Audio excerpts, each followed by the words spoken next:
آج کی ویڈیو میں ہم برصغیر پاک و ہند کے انصاری خاندان کی فیملی ٹری کی بات کریں گے۔ مدینہ کا وہ خاندان جس نے اسلام کی سربلندی کے لیے ایسی قربانیاں دیں جن کی تاریخ میں کوئی مثال نہیں ملتی۔ تو آج کی ویڈیو میں ہم خاص طور پہ یہ دیکھیں گے کہ انصاری خاندان کا شجرہ حضرت اسماعیل علیہ السلام سے کیسے چلتا ہے اور ان کا نبی پاک صلی اللہ علیہ وآلہ وسلم کے خاندان بنو ہاشم سے کیا تعلق ہے۔ اسلام لانے سے پہلے انصاری کس مذہب کے پیروکار تھے اور رئیس المنافقین عبداللہ ابن ابی کا انصاریوں سے کیا تعلق تھا۔ اس کے علاوہ موجودہ دور کے انصاری خاندان کا شجرہ حضرت ابو ایوب انصاری سے کیسے چلتا ہے۔ ویورز، میں ہوں احتشام ارشد اور آپ دیکھ رہے ہیں دی انفوٹینمنٹ چینل۔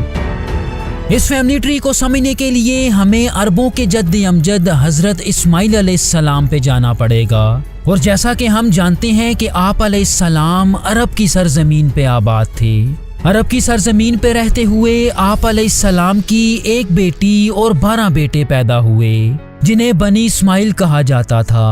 آپ کے 12 بیٹوں میں سب سے اہم 2 بیٹے تھے جن کے نام نابت اور کیدار تھا۔ مشہور عرب تاریخ دان ابن خطیر لکھتے ہیں کہ آج دنیا میں بسنے والے تمام عرب آپ علیہ السلام کے انہی 2 بیٹوں کی نسل سے ہیں۔ چنانچہ اگر آپ علیہ السلام کے چھوٹے بیٹے کیدار کی بات کی جائے تو انہیں عدنانی عربوں یعنی قریش کے تمام قبیلوں کا جد امجد مانا جاتا ہے، جن میں نبی پاک صلی اللہ علیہ وآلہ وسلم کا خاندان بنو ہاشم بھی شامل ہے۔ اسی طرح آپ علیہ السلام کے بڑے بیٹے نابت کی نسل سے قحطانی عربوں کا شجرہ چلتا ہے جنہیں قریش قبائل سے بالکل مختلف سمجھا جاتا ہے، اور یہ لوگ قریش کے برعکس مکہ کی سرزمین سے دور آباد تھے۔ اور ویورز، انصاریوں کا تعلق بھی عربوں کی اسی شاخ یعنی قحطانی عربوں سے ہے۔ نابت بن اسماعیل کی وفات کے بعد ان کی اولاد پورے عرب میں پھیل گئی۔ جہاں تک انصاریوں کی بات ہے تو ان کا شجرہ نابت کے بیٹے ازد بن نابت سے چلتا ہے، جو اپنے خاندان کے ساتھ عرب کے ساؤتھ یعنی جنوب میں یمن کے علاقے میں آباد ہوئے، اور ان کی اولاد کو بنو ازد کہا جاتا ہے۔ چنانچہ ازد کے بعد اس شجرے میں مازین، ثعلبہ، حارثہ اور عامر آتے ہیں، جو بہت کامیابی سے بنو ازد پہ حکومت کرتے رہے۔ لیکن عامر کے جانشین عمرو بن عامر کے دور میں ایک ایسا واقعہ پیش آیا جس نے انہیں یمن سے پہلی ہجرت کرنے پہ مجبور کیا۔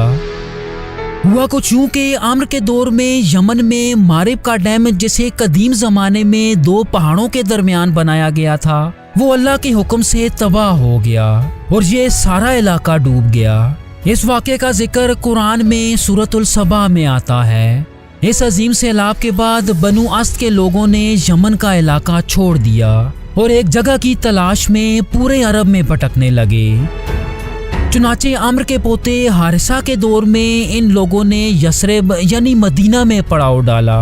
مدینہ میں رہتے ہوئے حارثہ کے 2 اہم بیٹے اوس اور خزرج پیدا ہوئے، جو اس شجرے میں انتہائی اہمیت کے حامل ہیں۔ اس کی وجہ یہ ہے کہ یہ دونوں بھائی انصاریوں کے 2 بڑے قبیلوں قبیلہ اوس اور خزرج کے جد امجد تھے۔ ویورز، مدینہ کو اس وقت یہودیوں کے 3 قبیلے بنو قریظہ، بنو نذیر اور بنو قینقاع کنٹرول کر رہے تھے۔ چنانچہ یہ دونوں قبیلے یہودیوں کے ماتحت رہنے لگے، اور کچھ روایات میں آتا ہے کہ یہ لوگ یہودیوں کو ٹیکس بھی دیا کرتے۔ یہودیوں کے ماتحت رہنے کی وجہ سے کچھ مورخین یہ دعویٰ بھی کرتے ہیں کہ یہ دونوں قبیلے یہودیت کے ماننے والے تھے، اور کچھ دوسرے مورخین یہ مانتے ہیں کہ یہ لوگ بت پرست تھے اور نبی پاک صلی اللہ علیہ وآلہ وسلم کی آمد سے پہلے لات اور منات جیسے بتوں کی پوجا کیا کرتے۔ ویورز، یہودیوں نے ان کے بڑھتے ہوئے اثر و رسوخ کو دیکھتے ہوئے ان کے خلاف سازش شروع کر دی، جس میں وہ پوری طرح کامیاب بھی ہو گئے، اور ان دونوں قبیلوں میں ایک ایسا اختلاف پیدا کر دیا جو نبی پاک صلی اللہ علیہ وآلہ وسلم کے دور تک جاری رہا۔